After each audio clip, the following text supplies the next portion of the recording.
Advice for parents. Alrighty, today I was thinking of talking about raise an adult, not a child. Since I started working, that is something that I have noticed is that parents treat their teenagers like children and they treat their children like teenagers.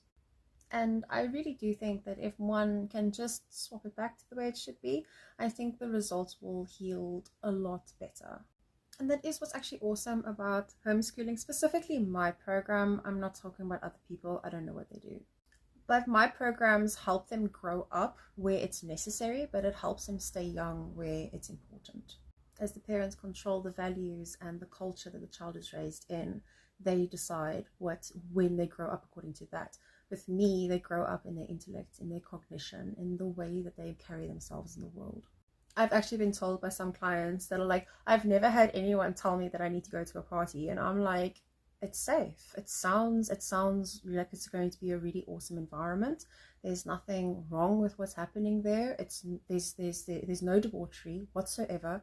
Go spend time with people your own age. Have fun. Try out the communication styles that we've been practicing.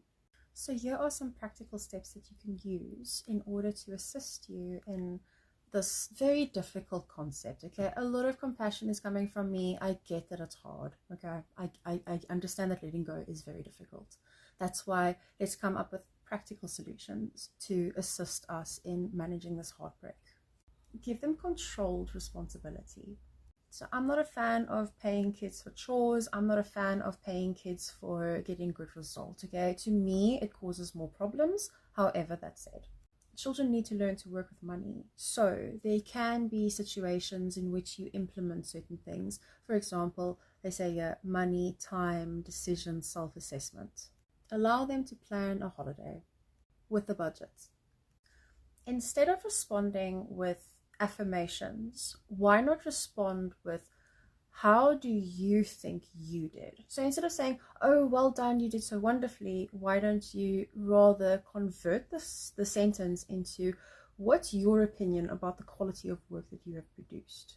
Act like a manager or a leader, someone who is future focused, who sees a goal and helps them get to that goal. Be their coach. Build executive functioning skills like planning and time management. Time management gets such a bad rap because time management is always linked to the schoolwork. However, that said, there's no time management within the household. So teach them how to do that in terms of, like, say, for instance, washing. And just there are so many things. You're intelligent. You can figure it out. And then also let them fail. It's good. Toughen them up.